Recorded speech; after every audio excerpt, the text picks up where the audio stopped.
On Thanksgiving, my parents blocked me at the front door and said, "You're not welcome. Go home."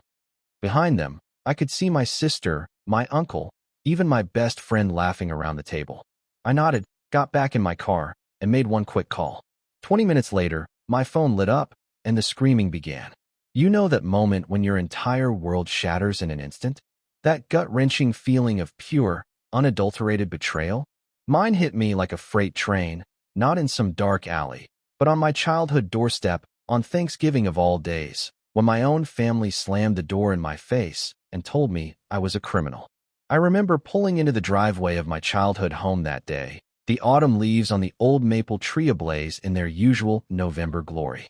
The air was crisp, carrying the familiar scent of roasted turkey, and I was just expecting the usual chaos of Thanksgiving dinner. But the moment I stepped out of my Honda, something felt off. My dad was standing there, blocking the entrance, arms crossed like a bouncer at some exclusive club. And my mom? She was beside him, mascara streaks painting trails down her cheeks. "You're not invited. Go home," Dad said, his voice colder than the Michigan wind cutting right through my jacket. Through the dining room window, I could see them, Emma, my sister, laughing with Uncle Derek and my best friend, Marcus. They were all gathered around the polished oak table, completely oblivious to the bitter, shocking reality unfolding just feet away. I was standing on that familiar front porch, the one where we'd taken countless family photos, and it felt like I was watching someone else's nightmare. The porch swing, where Mom used to read me bedtime stories, creaked in the wind, a haunting soundtrack to this surreal confrontation. "What are you talking about?" My voice cracked, even at 28 years old. "It's Thanksgiving. We've had dinner together every single year since I was born." Dad's jaw tightened, that same rigid expression he wore when he'd caught me breaking windows with baseballs as a kid. But this wasn't about broken glass. This was something darker, something that had transformed the man who taught me to ride a bike into a stranger guarding his fortress against his own son. Then, Mom finally spoke, a whisper that still felt like a knife twisting in my chest. "Don't play innocent with us, Jaws," she said, using the nickname she gave me after I lost 3 teeth in 1 week when I was 7. "We know what you did to the family business. We know about the money. The family business, Henderson Construction, was our legacy, 3 generations built on my grandfather's calloused hands and Dad's relentless work ethic. I'd been the financial analyst there for 2 years, busting my ass, working 60-hour weeks to modernize systems and expand contracts. What money?" I demanded, stepping closer to the door, desperate for answers. "I've never touched a penny that wasn't mine. You know that." That's when Emma appeared behind them, her blonde hair perfectly styled, completely unfazed by the emotional hurricane swirling through our home. She'd always been the golden child, the one who could do no wrong. But the look she gave me now? It was a chilling mix of disgust and satisfaction that made my stomach churn. "Stop lying," she spat, pulling out a manila folder, thick with documents. "Marcus showed us everything. Bank statements, transfer records, all of it. $300,000, Jaws. $300,000 stolen from the company over 6 months. I stared at those papers, my mind racing. 3 months ago, I had discovered discrepancies in our quarterly audit. Money was definitely missing, but I'd reported it immediately to our external auditor and pushed for a full investigation. The trail had led to vendor payments and expense reports, but we'd never identified the culprit. "Emma, I'm the one who reported the missing money," I shouted, my voice rising. "I'm the one who called for the investigation. Why would I steal money and then expose the theft myself?" Suddenly, Uncle Derek filled the doorway beside my parents. At 6 feet 4 inches and 250 pounds, he was the family's enforcer, the one who settled disputes with his sheer presence. Seeing him aligned against me felt like losing a war before the first battle. "Because you got greedy," Derek rumbled, his voice carrying the authority of someone who'd built his own construction empire. "The external audit was closing in, so you tried to cover your tracks by playing the whistleblower. Classic misdirection." The accusations hit me like physical blows. These weren't strangers making wild claims. This was my family, the people who'd celebrated my college graduation, cheered at my promotion, supported me through every triumph. Now they stood united against me, armed with evidence I'd never seen and conclusions I couldn't comprehend. "Let me see those documents."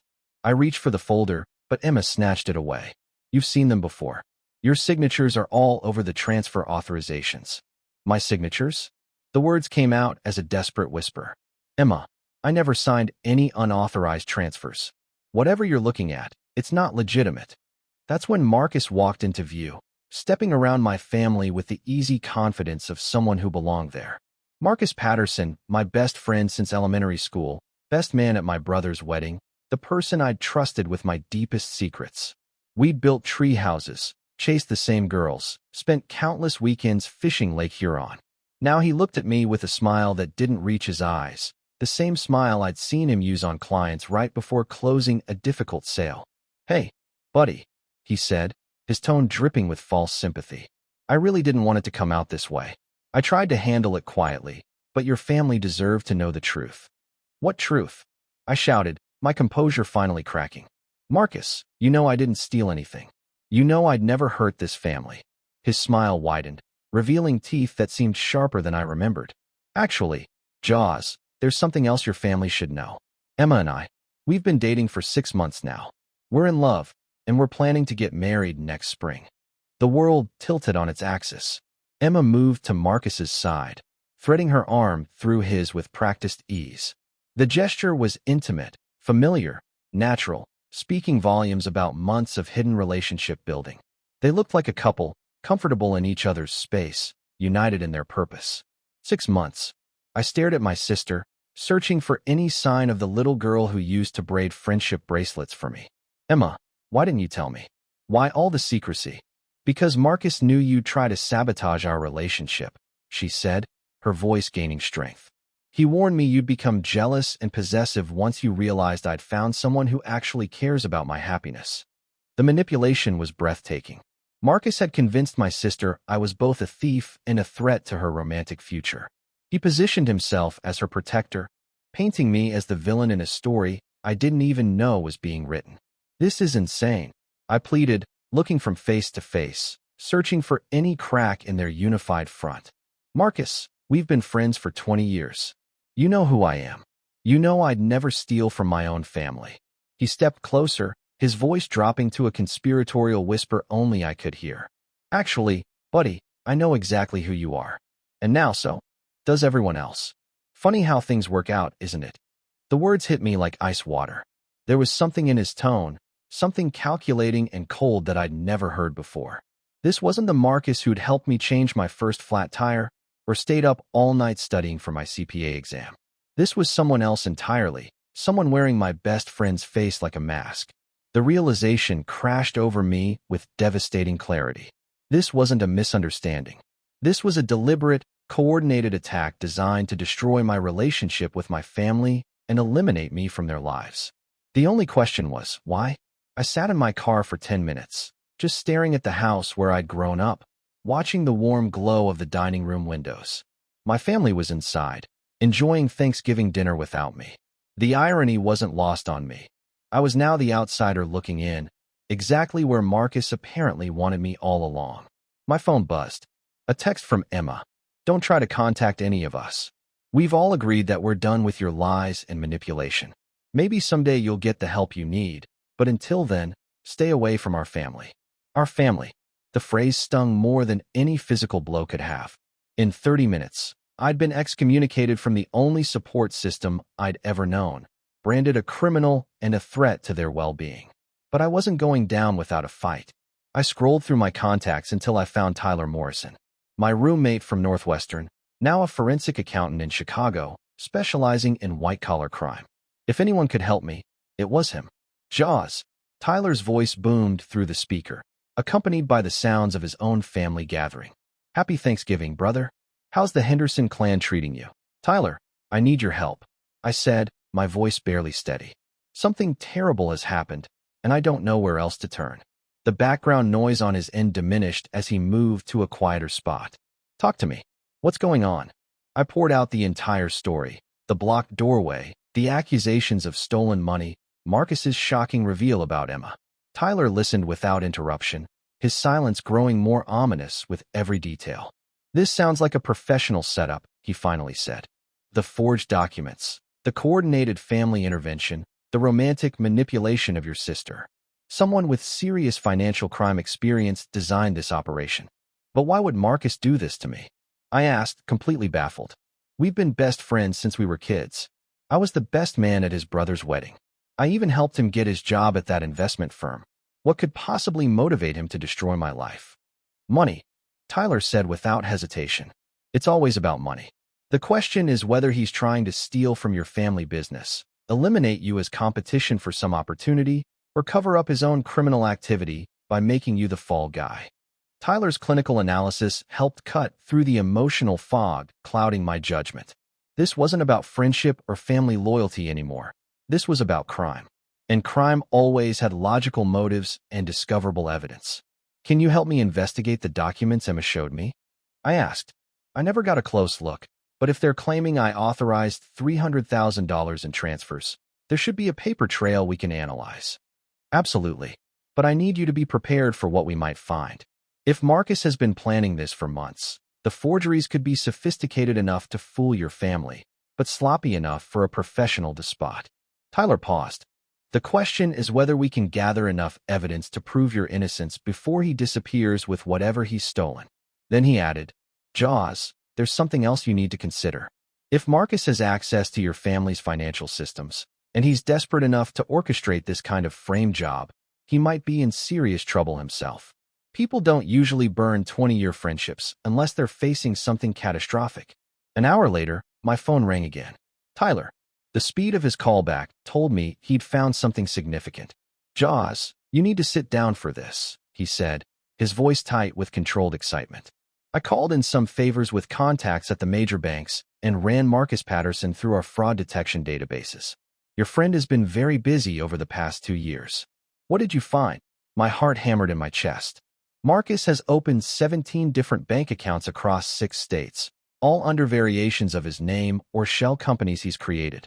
The money flows are complex, but I can trace approximately $800,000 moving through these accounts over the past 18 months. Most of it came from business accounts belonging to small construction companies and family-owned enterprises in the Midwest. My blood turned to ice. Are you saying Marcus has been running a systematic fraud operation? That's exactly what I'm saying. And it gets worse. I found records of cash withdrawals totaling $300,000 from casinos in Detroit, Atlantic City, and Las Vegas. Your friend has a serious gambling problem, and he's been funding it by embezzling from businesses that trust him with their financial information. The pieces began falling into place. Marcus worked as a financial consultant for small businesses, helping them modernize accounting and optimize tax strategies. It was the perfect cover for identifying vulnerable targets and gaining access to their financial controls. Tyler, if Marcus stole $300,000 from our family business, why is he trying to frame me instead of just disappearing? Because he stole a lot more than $300,000, Tyler said grimly. Based on what I'm seeing, he's taken nearly $2 million from various clients over the past 2 years. The heat is closing in, and he needs someone to take the fall for all of it. By framing you for one theft, he can claim that you were the one running the entire operation and he was just another victim. My phone buzzed with an incoming text as Tyler continued, then another, then a flood of messages that made my phone vibrate continuously against the dashboard. Tyler, I'm getting bombarded with text messages. Let me call you back. I opened my phone to find dozens of messages, family members, family friends, business associates, people I hadn't spoken to in years. Word of my supposed theft had spread through our tight-knit community like wildfire. Uncle Derek, I can't believe you'd steal from your own family. Your grandfather would be ashamed. My cousin Sarah, Mom told me what you did to Uncle James' business. How could you betray people who love you? My high school football coach. Heard about the trouble you're in, son. Hope you get the help you need. Mrs. Patterson, Marcus's own mother. I'm so disappointed in you, Jaws. Marcus is heartbroken that his best friend turned out to be a criminal. The messages kept coming, each one a dagger to my reputation and my sense of identity. Someone had systematically contacted everyone in my network, spreading a carefully crafted narrative about my supposed crimes. This wasn't just about framing me for one theft. This was about destroying my entire life, making it impossible for me to rebuild, even if I eventually proved my innocence. But it was the final message that made my hands shake with rage. Marcus, I'm sorry it had to come to this, buddy. I really hoped you'd confess and get help before we had to. Involve the whole family. Emma and I are here for you if you're ready to admit what you've done and start making amends. The first step is acknowledging that you have a problem. The audacity. It was breathtaking. Marcus was positioning himself as my concerned friend, offering support and forgiveness for crimes he himself had committed. He'd turned my own family against me and then offered to help me through the crisis he'd created. But Tyler's investigation had given me something Marcus didn't know I had: hope. For the first time since being turned away from my family's door, I had evidence that I was being manipulated by a career criminal who'd been planning this destruction for months. I called Tyler back, my voice steadier than it had been all day. Tyler, we need to move fast. Marcus just sent me a text positioning himself as my supportive friend who wants to help me through my confession and recovery. He's not just framing me. He's building a public record of his own innocence and concern for my well-being. Smart, Tyler admitted grudgingly. If this goes to court, he can point to documented evidence of him trying to help you rather than destroy you. He's thinking several moves ahead. Can we beat him at his own game? Tyler was quiet for a long moment. Maybe, but we're going to need more than bank records and suspicious patterns. We need proof that he forged your signatures, evidence that he's been gambling with stolen money, and documentation of his other victims. Most importantly, we need to figure out why he chose now to frame you, and whether there's an immediate threat that forced his hand. As if in response to Tyler's question, my phone rang with a call from an unknown number. I almost declined it, but something made me answer. Is this Jaws Henderson? The voice was gravelly, unfamiliar, and carried the weight of someone accustomed to being taken seriously. Who's asking? Name's Vincent Caruso. I think you and I need to have a conversation about your friend, Marcus Patterson. He owes me a considerable amount of money, and he's been telling me some interesting stories about your family's business assets. My blood turned to ice. Marcus hadn't just stolen money to fund his gambling addiction. He'd borrowed money from dangerous people, and now they were coming to collect from anyone connected to his financial schemes. I don't know what Marcus told you, but I don't have anything to do with his debts, I said, trying to keep my voice steady. Vincent chuckled, a sound like gravel in a cement mixer. That's not what he told me, son. According to Marcus, you and your family's construction company are very much involved in his business arrangements. In fact, he's offered your family business as collateral for his outstanding obligations. The phone call ended, leaving me staring at the dark windows of my Honda Civic while my entire world collapsed around me. Marcus hadn't just framed me for theft and turned my family against me. He'd put them in physical danger by using their business as collateral for debts to criminals. Everything I thought I understood about this situation had just changed. This wasn't just about clearing my name anymore. This was about protecting my family from threats they didn't even know existed, even if they currently hated me for crimes I didn't commit. The war Marcus had started was about to escalate in ways he never anticipated.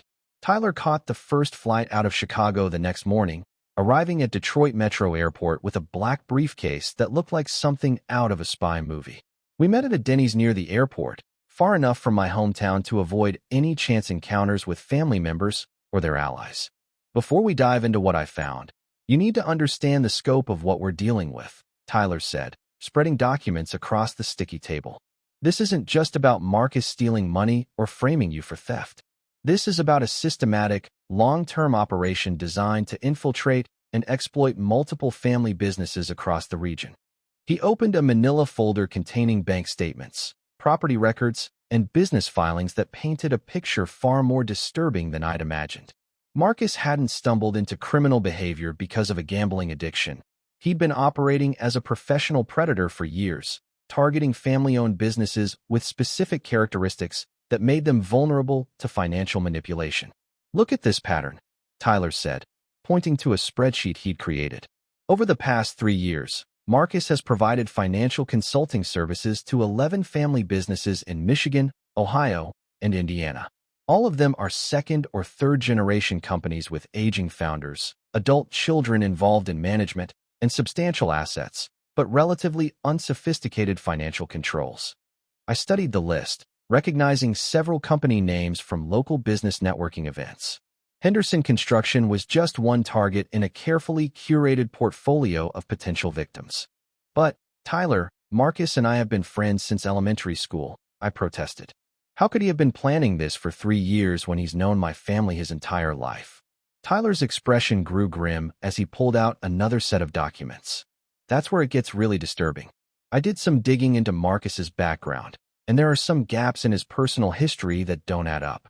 He showed me a timeline he'd constructed of Marcus's life, highlighting periods where official records were sparse or contradictory. Marcus Patterson graduated from Michigan State with a degree in finance, but there's no record of him attending classes or living on campus during his junior year. His student loans were paid by a company that doesn't appear to exist anymore. His first job after graduation was with an investment firm that was shut down by federal regulators for securities fraud. The revelation hit me like a physical blow. Are you saying Marcus has been involved in financial crimes since college? I'm saying Marcus Patterson might not even be his real name, Tyler replied. The social security number he's been using belongs to a child who died in a car accident in 1987. His driver's license was issued using falsified birth records.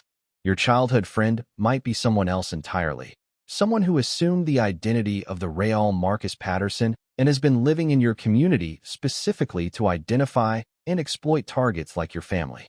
I stared at the documents, my mind struggling to process the implications. Every shared memory from our childhood, every moment of genuine friendship I thought we'd experienced, it might have been part of an elaborate deception spanning decades. But we went to elementary school together. I protested. There are yearbook photos, teacher records, other classmates who remember him. Tyler nodded sympathetically. Identity assumption works best when you target someone from a community you actually lived in as a child. The real Marcus Patterson probably was your elementary school classmate, but the person you've been calling your best friend for the past 15 years might be someone else who studied his life and took over his identity when the real Marcus died or disappeared. He pulled out a photograph from his briefcase, a grainy image that looked like it had been taken from a surveillance camera. This photo was taken at a casino in Las Vegas 6 months ago. The man in the center is using Marcus Patterson's credit cards and identification, but look at his companions. I studied the image, recognizing Marcus's profile, but not the dangerous-looking men flanking him at a poker table. They looked like characters from a crime movie, the kind of people who settled debts with violence rather than lawsuits. Vincent Caruso, Tyler said, pointing to a heavy-set man with graying hair and expensive jewelry. He runs a loan shark operation out of Detroit, but he's sophisticated enough to make most of his business look legitimate. He owns restaurants, construction companies, and financial services firms that serve as fronts for money laundering and high-interest lending to desperate gamblers. The phone call from the previous evening suddenly made perfect sense. Marcus hadn't just borrowed money from dangerous people. He'd become entangled with an organized crime operation that viewed my family's business as a recoverable asset. Tyler, if Marcus is working with people like this, my family is in immediate physical danger. Vincent Caruso doesn't strike me as someone who accepts bankruptcy as an excuse for non-payment. That's why we need to move fast, Tyler agreed. But there's more you need to know about the scope of this operation. He opened his laptop and showed me a complex financial diagram mapping money flows between dozens of accounts, shell companies, and business entities. Marcus hasn't been working alone. This operation requires sophisticated knowledge of banking regulations, business law, and identity theft techniques. Vincent Caruso's organization has been running this scheme in multiple states, using people like Marcus to infiltrate communities and identify targets. How many families has he destroyed? Based on what I can document, at least 30 families over the past 5 years have lost their businesses or suffered major financial losses after hiring consultants connected to Caruso's network. The pattern is always the same. Establish trust, gain access to financial systems, steal systematically over months or years, then frame someone else for the crimes while the actual perpetrator disappears into a new identity. Tyler's investigation had revealed a criminal enterprise far more extensive and dangerous than a simple case of embezzlement. My family wasn't just dealing with a gambling addict who'd made desperate choices. We were confronting an organized crime operation that had been planning our destruction for years. There's something else, Tyler said, his voice dropping to a whisper. I found security footage from a camera system near your family's house. Marcus has been entering your childhood home regularly for the past 3 months, always when your parents are away. Emma gave him a key, but he's been using it for more than romantic rendezvous. He showed me time-stamped footage of Marcus entering through the back door carrying a briefcase and wearing latex gloves. The images showed him moving through the house with purpose, spending time in Dad's home office and my old bedroom. He's been planting evidence. I realized, the horror dawning on me. The bank statements. Emma showed me the transfer authorizations with my forged signature. He's been setting up the frame job for months, building a case against me piece by piece. And here's the most disturbing part, Tyler said, pointing to a particular timestamp. This footage was taken 3 days before Thanksgiving. Marcus knew exactly when your family was going to confront you because he planned the entire timeline.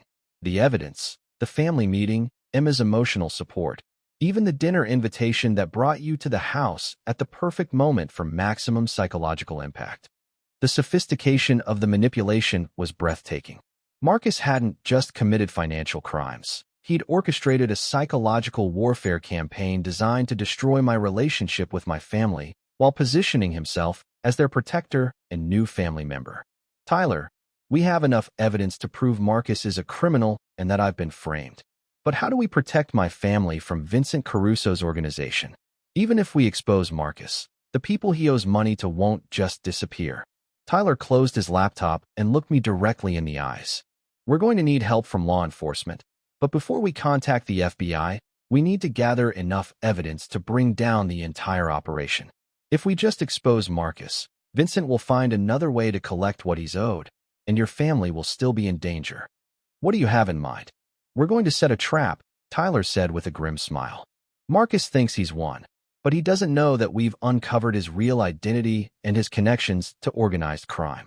We're going to use his overconfidence against him and get him to confess to crimes that will put him away for decades, while simultaneously giving the FBI everything they need to dismantle Vincent Caruso's entire network.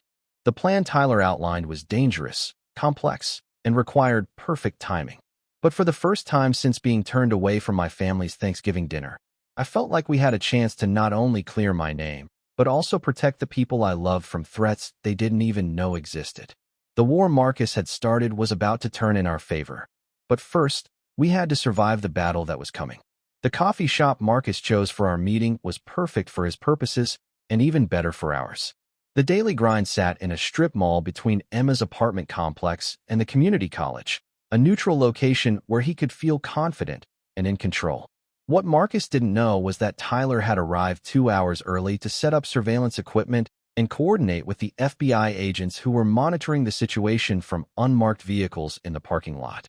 I wore a wire taped to my chest, hidden beneath a Michigan State sweatshirt that Marcus would recognize as a sentimental favorite from our college days. The irony wasn't lost on me that I was using our shared history as camouflage for the operation that would expose his true nature. Marcus arrived 15 minutes late, a power play designed to reinforce his position of dominance. He looked relaxed, almost cheerful, like someone who'd just resolved a difficult situation to his complete satisfaction. His confidence would be his downfall. "Jaws," he said, extending his hand for a shake as if we were meeting for a casual catch-up session. "Thanks for agreeing to meet. I know yesterday was tough for everyone, but I think it's important that we handle the situation like adults." I shook his hand, noting the expensive watch he was wearing and the designer jacket that cost more than most people's monthly salary. For someone concerned about a friend's criminal behavior, Marcus was certainly enjoying the financial benefits of his supposed discoveries. "Marcus, we need to talk about what happened yesterday," I said, following the script Tyler and I had rehearsed. "My family thinks I stole $300,000, but you know that's not true. You know I'd never hurt them." His smile never wavered, but something shifted in his eyes, a calculation that reminded me of a predator evaluating wounded prey. "Actually, buddy, I know exactly what happened. The evidence is pretty clear, and I think the best thing for everyone is if you admit what you've done and start working on making amends." "What evidence?" I pressed. "I've never seen these bank statements Emma was talking about. I've never authorized any transfers. How can there be evidence of something that never happened?" Marcus leaned back in his chair, his confidence growing with each denial I offered. "Jaws, the FBI forensic accountants are very thorough. When they examined your computer and financial records, They found a very clear pattern of systematic theft stretching back over 18 months. Your digital signature is on dozens of transfer authorizations, and the money trail leads directly to accounts under your control. The detail was impressive and terrifying. Marcus had clearly spent months creating a comprehensive false narrative, complete with forged digital evidence and fabricated financial records. If Tyler hadn't uncovered the truth, I might have been convinced of my own guilt. "Marcus, you've been my best friend for 20 years, I said, allowing genuine emotion to creep into my voice. "If you really believe I'm capable of stealing from my own family, then you don't know me at all." "That's the thing about addiction," Marcus replied smoothly. "It changes people in ways their friends and family never expect. Gambling addiction specifically can drive otherwise honest people to commit crimes they never imagined themselves capable of." The accusation hung in the air like a toxic cloud. Marcus was now claiming that I was a gambling addict, adding another layer to his fabricated narrative. The sophistication of his lies was remarkable, but it was also his weakness. Each lie required him to remember and maintain an increasingly complex web of deception. "Gambling addiction?" I laughed, hoping the sound came across as genuine rather than forced. "Marcus, you know I've never even bought a lottery ticket. When have you ever seen me gamble?" "People hide their addictions," he said, his tone shifting to something resembling concern. "But I found records of your trips to casinos in Detroit and Atlantic City. Large cash withdrawals, hotel receipts, even photographs of you at poker tables. The evidence is overwhelming." Tyler had prepared me for this moment.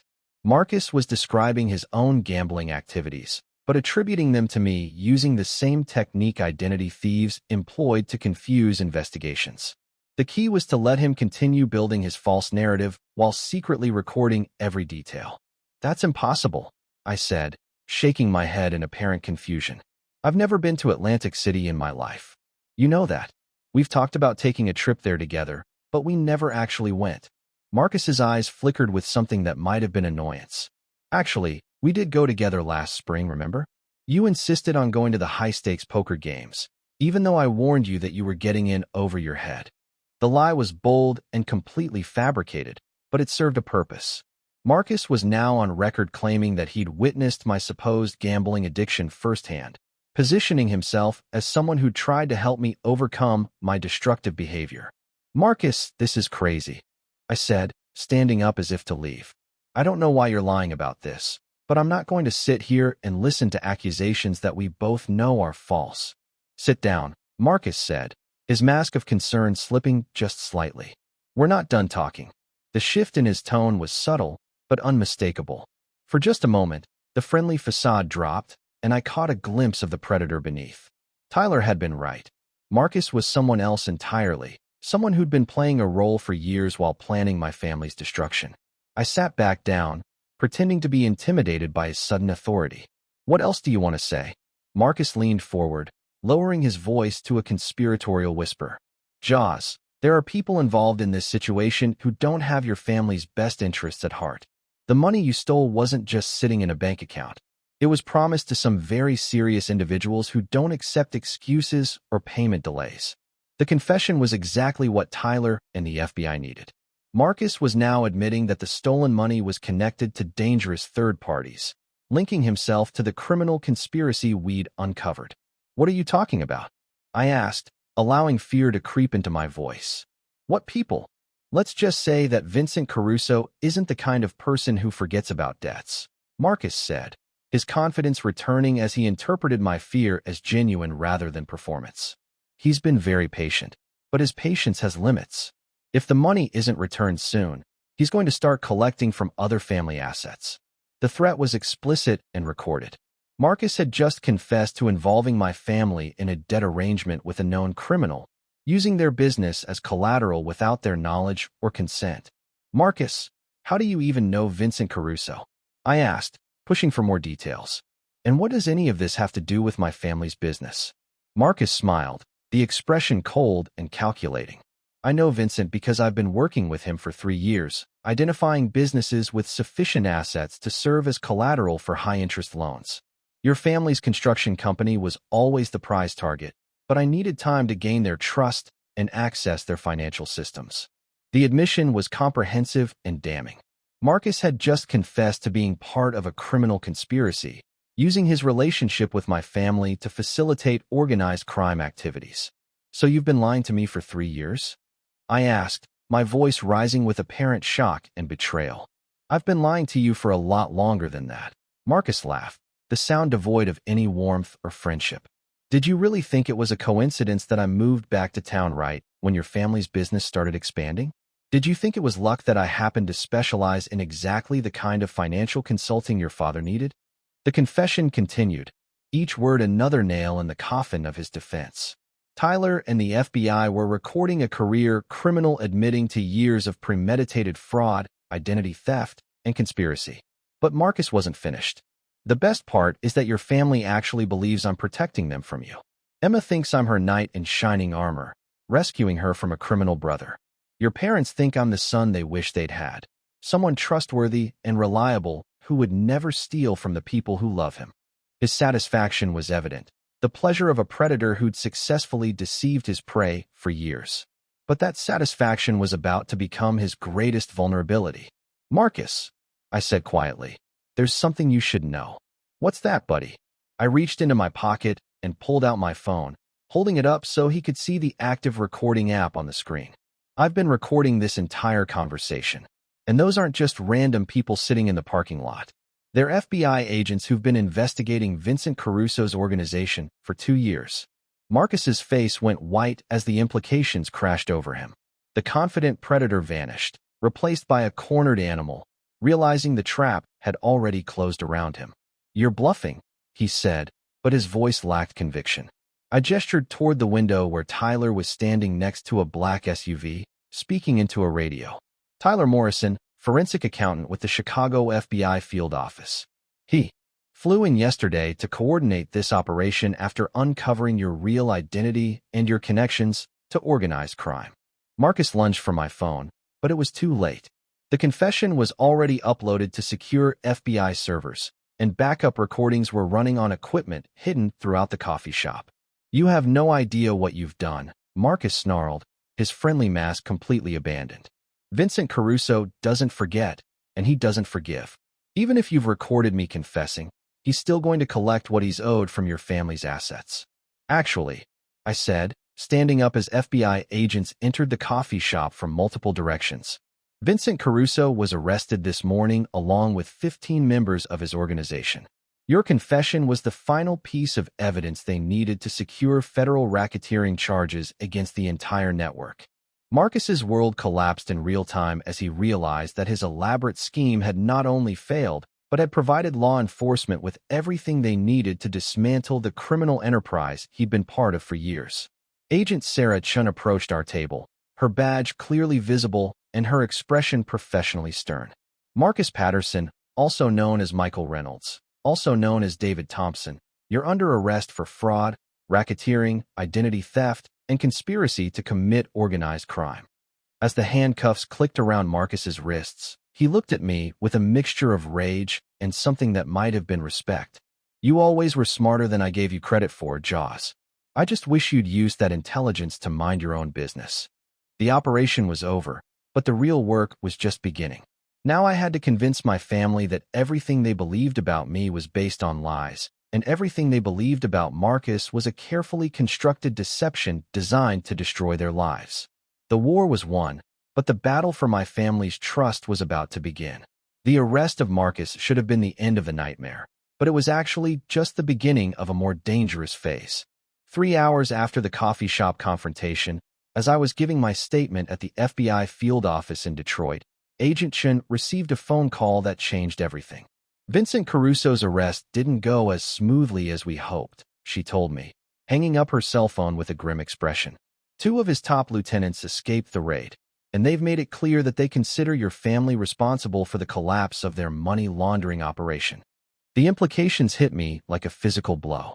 Even though we'd proven my innocence and exposed Marcus's crimes, the dangerous people he'd been working with weren't going to simply write off their losses and disappear.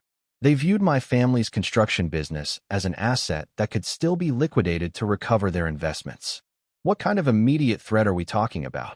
I asked, my mind racing through the safety implications for my parents, Emma, and Uncle Derek. Agent Shin pulled out a manila folder containing surveillance photos and intelligence reports. Vincent's organization operated as a sophisticated financial network, but enforcement was always handled through intimidation and violence. The two men who escaped, Tony Ricci and Carlo Mendoza, are specialists in debt recovery and asset forfeiture. They've been known to burn down businesses, threaten family members, and use kidnapping to motivate compliance. She showed me photos of two men who looked like they'd stepped out of a crime movie. Tony Ricci was a compact, muscular man with scarred hands and dead eyes. Carlo Mendoza was taller, leaner, with the kind of calm expression that suggested violence was just another business tool. How much time do we have before they make their move? I asked. Unknown, Agent Chen replied. But our intelligence suggests they're already in the area. A rental car matching the description of their vehicle was spotted near your family's neighborhood this morning. The FBI's protection capabilities were limited by jurisdiction and resources. They could maintain surveillance on my family for a few days, but long-term protection would require my family's cooperation and understanding of the threat they faced. The problem was that my family still believed I was a criminal, and Marcus was their protector. Agent Shun, my family won't even speak to me right now, let alone listen to warnings about organized crime threats, I said. They think I'm the danger they need protection from. That's why we need to move fast, she replied. We're going to arrange a controlled family meeting where you can present the evidence of Marcus's crimes and explain the real situation. But first, we need to secure your family's location and make sure Tony and Carlo don't get to them before we can arrange protection. The next 6 hours were a blur of coordination and tactical planning. FBI surveillance teams took positions around my parents' house, Uncle Derek's construction office, and Emma's apartment complex. Agent Chin contacted local law enforcement to brief them on the situation and request additional patrol coverage in the areas where my family lived and worked. But at 4:30 in the afternoon, everything went wrong. My phone rang with a call from Emma's number, but the voice that answered wasn't my sister's. Is this Jaws Henderson? The accent was slight, but unmistakable, the careful pronunciation of someone who'd learned English as a second language. Who is this? I demanded, though I already knew the answer. My name is Tony Ricci. Your sister, Emma, is spending some time with my associate and me while we discuss a business matter related to Marcus Patterson's outstanding obligations. The kidnapping threat Agent Chun had warned about was now reality. Tony and Carlo had Emma, and they were using her as leverage to force some kind of negotiation. If you hurt her, I started, but Tony cut me off with a laugh. Nobody gets hurt if everyone acts reasonably, he said, his accent making the words sound more ominous. Marcus Patterson owed our organization $800,000 secured by assets from your family's construction business. Marcus is no longer available to fulfill his obligations, so the debt transfers to the collateral. My family had nothing to do with Marcus's debts, I said, gesturing frantically to Agent Chun, who was already coordinating a trace on the call. They don't even know he was involved with people like you. That's not our problem, Tony replied coldly. Business is business. Your sister will remain safe as long as your family signs over ownership of Henderson Construction to settle Marcus's debt. If they refuse, or if you involve law enforcement, your sister will disappear permanently. The line went dead, leaving me staring at my phone while Agent Chin coordinated an emergency response with her team. We have a partial trace, she said, speaking rapidly into her radio. The call originated from somewhere in the industrial district near the river, but they're probably using burner phones and changing locations regularly. The FBI's tactical response team was already mobilizing, but finding Emma in a city the size of Detroit would take time we didn't have. Tony and Carlo were professionals who understood law enforcement response protocols. They'd chosen their timing and location specifically to maximize their leverage while minimizing their exposure to capture. Agent Chun, what are my family's options? I asked. Even if they signed over the business, there's no guarantee Tony and Carlo would release Emma safely. People like that don't leave witnesses. You're right, she admitted grimly. But we can't tell your family that without creating panic that might endanger Emma further. Right now, we need to focus on finding her location and preparing a rescue operation. My phone rang again, this time from Dad's number. Jaws. Dad's voice was strained, frightened in a way I'd never heard before. Two men just came to the house. They said Emma has been kidnapped because of money you stole. They want us to sign papers giving them ownership of the business, or they'll kill her. The manipulation was brilliant and terrifying. Tony and Carlo were presenting themselves to my family as debt collectors pursuing legitimate claims against me, positioning the business transfer as a reasonable solution to a problem I'd created. Dad, listen to me very carefully, I said. The men who took Emma are criminals who worked with Marcus Patterson. I didn't steal any money. Marcus was running a fraud operation for an organized crime syndicate, and now they're trying to collect debts by threatening our family. That's ridiculous, Dad replied, but his voice lacked conviction. Marcus showed us proof that you stole $300,000. He's been trying to protect us from your criminal behavior. Dad, Marcus was arrested by the FBI 3 hours ago for fraud, identity theft, and racketeering, I said, my voice urgent. The proof he showed you was forged. He's been planning to steal from our family for years, and Emma's kidnapping is part of his criminal associate's plan to liquidate our assets. The silence on Dad's end stretched for long seconds as he processed information that contradicted everything he'd believed for the past 24 hours. If Marcus was arrested, how do we know Emma's kidnapping isn't something you arranged to cover your tracks? He asked finally. The question hit me like a physical blow. Even facing his daughter's kidnapping, Dad's trust in me had been so thoroughly destroyed that he considered me capable of orchestrating violence against my own sister. Dad, I'm at the FBI field office right now. I'm working with federal agents to find Emma and arrest the people who took her. You can verify everything I'm telling you by calling the number Agent Chun is about to give you. Agent Chin took my phone and spoke directly to my father, providing federal badge numbers and case file information that he could independently verify. The conversation lasted 10 minutes, with Dad asking detailed questions about the evidence against Marcus and the scope of the organized crime investigation. When Agent Chin handed my phone back, Dad's voice had changed completely. Son, I owe you an apology that I can't even begin to express, he said, his words heavy with shame and regret. We should have trusted you. We should have investigated before believing Marcus's lies.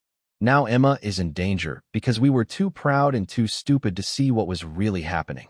Dad, we'll have time to talk about apologies after we get Emma back safely, I said. Right now, I need you and Mom to pack essential items and go to Uncle Derek's house. The FBI is setting up a command post there, and you'll be safer with federal protection until this is resolved. The next phase of the crisis was about to begin, but for the first time since being turned away from Thanksgiving dinner, my father and I were on the same side. The question was whether we could find Emma before Tony and Carlo decided that holding a hostage was more trouble than it was worth. The real war was just beginning, and Emma's life hung in the balance. Uncle Derek's construction office had been transformed into a makeshift command center. FBI agents monitored communications equipment while tactical teams coordinated search patterns across the industrial district. The irony wasn't lost on me that the family business Marcus had tried to steal was now serving as headquarters for the operation to save Emma's life.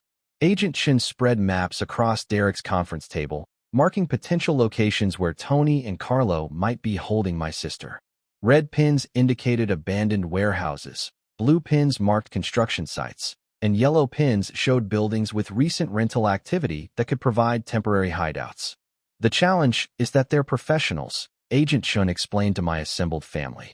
Tony Ricci and Carlo Mendoza have been running kidnapping and extortion operations for Vincent Caruso's organization for 5 years. They understand law enforcement tactics, and they've chosen Detroit specifically because they know the territory. Mom sat in Derek's office chair, clutching a cup of coffee that had gone cold hours ago. The transformation in her demeanor since learning the truth about Marcus was heartbreaking. The confident woman who'd stood beside Dad blocking our front door had been replaced by someone consumed with guilt and terror for Emma's safety. How could we have been so wrong about Marcus? She whispered, speaking to no one in particular. 20 years of friendship, and we never saw what he really was. Because he's a professional con artist, I said, sitting down beside her. Mom, identity theft and long-term deception are sophisticated crimes that fool people much more experienced than our family. Marcus studied us for years, learning exactly what to say and do to gain our trust while planning our destruction. Dad paced behind the conference table, his contractor's hands clenched into fists that had no target to strike. When this is over, when Emma is safe, I'm going to spend the rest of my life making up for what we did to you yesterday. Dad, we'll have plenty of time to rebuild our relationships after we get Emma back, I replied. Right now, we need to focus on using everything we know about Marcus to figure out where Tony and Carlo might take her. Agent Chen looked up from her communications equipment. Actually, that's a good point. Marcus Patterson, or whatever his real name is, has been operating in this area for 3 years. He would have needed safe houses, meeting locations, and storage facilities for his criminal activities. Where would he have felt comfortable bringing dangerous associates? The question sparked something in Uncle Derek's memory. Marcus helped me bid on a demolition project last spring, he said slowly. Old automotive parts warehouse down by the river.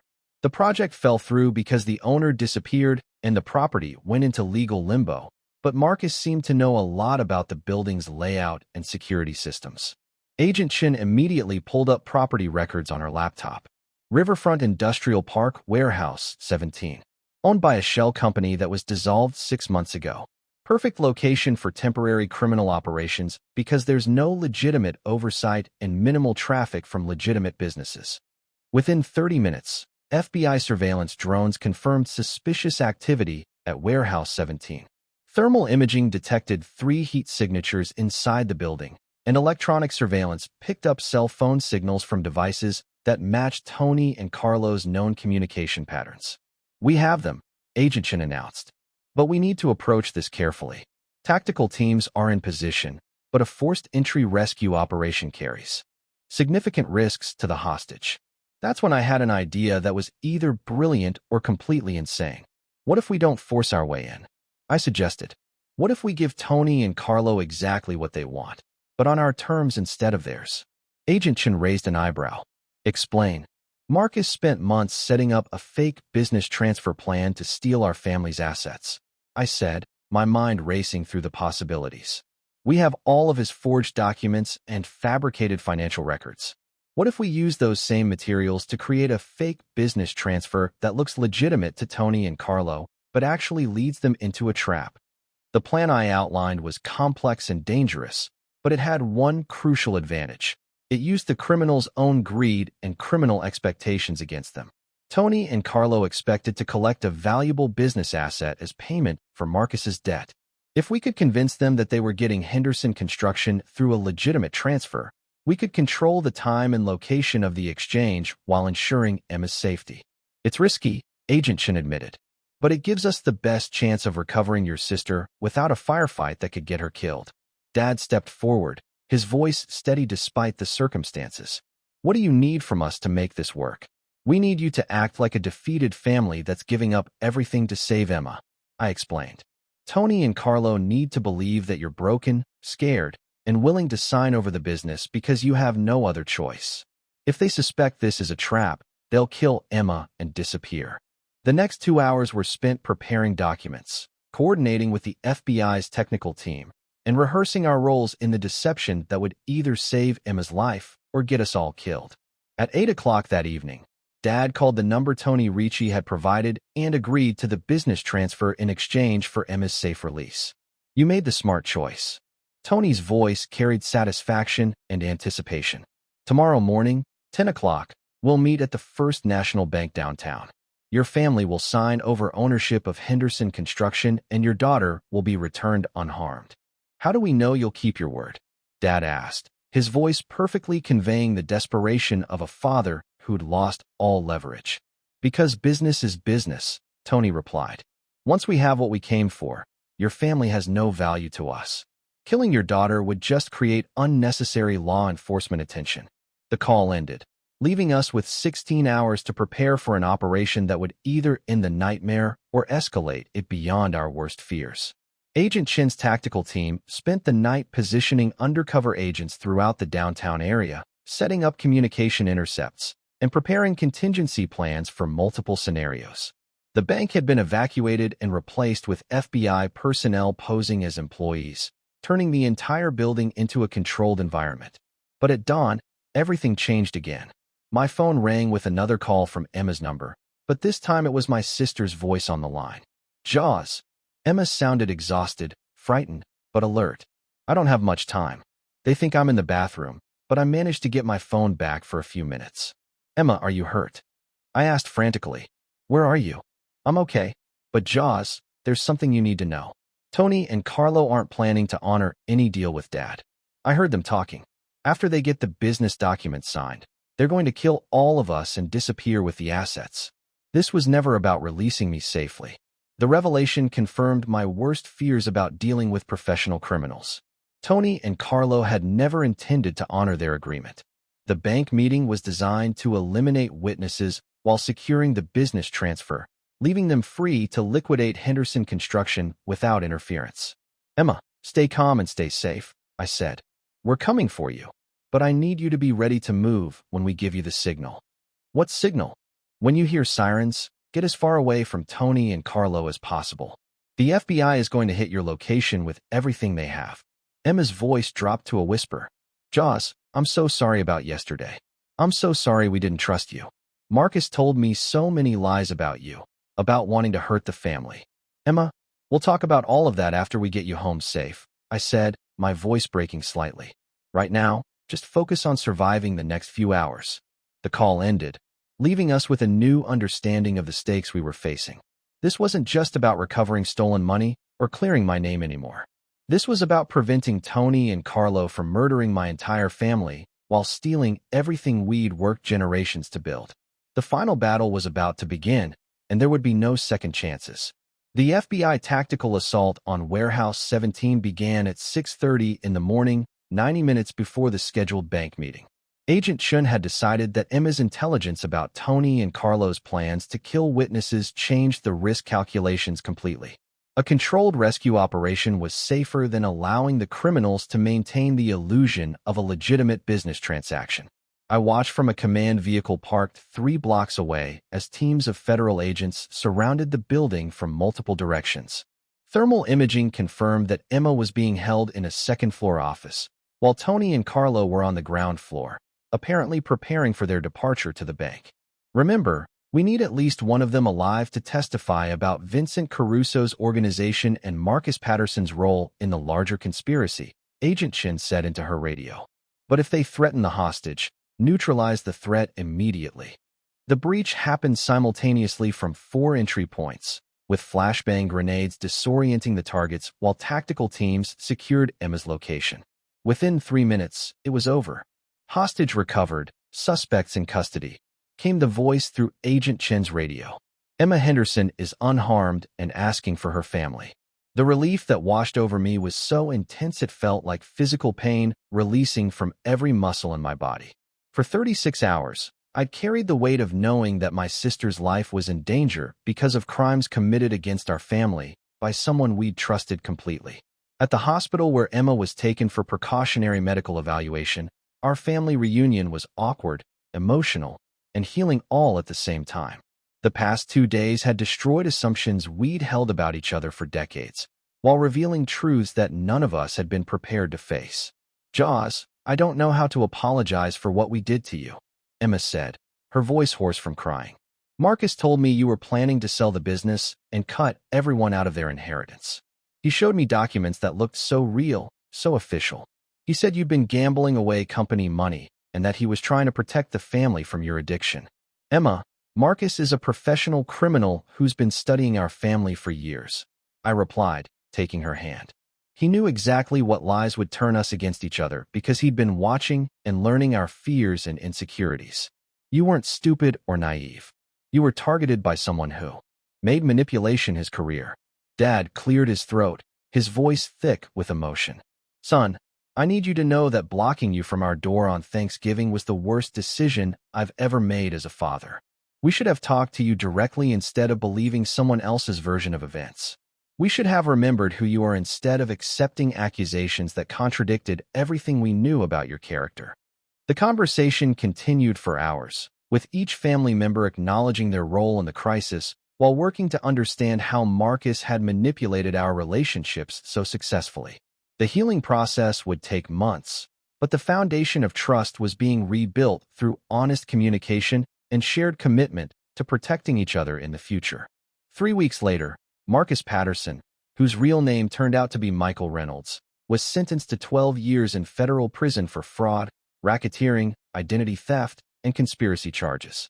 The investigation agent Chun led had uncovered a criminal network spanning 8 states with dozens of victims who'd lost their businesses or life savings to sophisticated financial predators. Vincent Caruso received 25 years for organizing the criminal enterprise, while Tony Ricci and Carlo Mendoza were sentenced to 15 years each for kidnapping, extortion, and conspiracy charges. The entire organization was dismantled, with assets seized and distributed to victims who'd lost money to their various schemes. Henderson Construction not only survived the crisis, but emerged stronger than before. Dad implemented new financial controls and oversight procedures that made the company virtually immune to future fraud attempts. He also made me chief financial officer and gave Uncle Derek a partnership stake that reflected his decades of loyalty and support. But the most significant change was in our family's communication and decision-making processes. We'd learned that trust without verification was dangerous, that family loyalty required asking hard questions when situations didn't make sense, and that protecting each other meant staying connected, even when external pressures tried to divide us. 6 months after the arrest, Tyler Morrison moved back from Chicago to help me start a consulting business that specialized in helping family-owned companies protect themselves from financial predators. We called it Shield Financial Security, and our first client was a construction company in Ohio that had been targeted by one of Vincent Caruso's associates. The work was deeply satisfying because it transformed our painful experience into protection for other families who might face similar threats. Every business we helped secure was a family that wouldn't have to endure the betrayal, manipulation, and danger that had nearly destroyed us. 1 year later, at our Thanksgiving dinner, the conversation was very different from the previous year's catastrophe. Emma had married a teacher from the local high school, someone she'd met through friends rather than through a manipulative criminal. Uncle Derek had expanded his construction business into commercial real estate development, creating jobs for dozens of local families. Mom and Dad had started a nonprofit organization dedicated to educating families about financial fraud prevention, speaking at community centers and business associations about the warning signs of manipulation and the importance of independent verification of financial claims. During dinner, as we shared what we were grateful for, I reflected on how the worst betrayal of our lives had ultimately led to greater strength, deeper relationships, and a meaningful mission to protect other families from similar threats. I'm grateful that we learned the truth about Marcus before he could destroy us completely, I said when my turn came. I'm grateful that Emma survived her kidnapping safely. I'm grateful that we've grown closer as a family by working through this crisis together, and I'm grateful that we found ways to help other families avoid the pain we experienced. Emma raised her wine glass in a toast. To families that stick together even when everything seems to be falling apart. To the importance of asking questions when something doesn't feel right, and to second chances that make us stronger than we were before. The toast was echoed around the table, a family that had been nearly destroyed by professional manipulation but had emerged with deeper bonds, clearer communication, and a shared purpose that made our relationships more meaningful than they'd ever been. As I looked around the table at the people I loved most in the world, I realized that Marcus Patterson's greatest crime wasn't stealing money or framing me for theft. His greatest crime was underestimating the power of a family that chooses to fight for each other when the truth finally emerges. Trust must be earned and verified, but genuine love can survive even the most sophisticated deceptions when people choose accountability, growth, and protection over pride and assumptions. Sometimes, the worst betrayals lead to the greatest transformations, and the families that survive together become stronger than they ever imagined possible. Have you ever experienced betrayal from someone you trusted completely? And how did you rebuild those relationships afterward? The journey from destruction to healing isn't easy, but it's possible when families choose to fight for each other instead of against each other. If this story resonated with you, please like this video to help other families who might be facing similar challenges. Subscribe to hear more stories about overcoming betrayal and protecting the people you love. And please share this with anyone who needs to understand that trust must be verified, but true families can survive even the most devastating deceptions. Thank you for joining me on this journey. And remember that the strongest families are often forged through the fires of their greatest trials.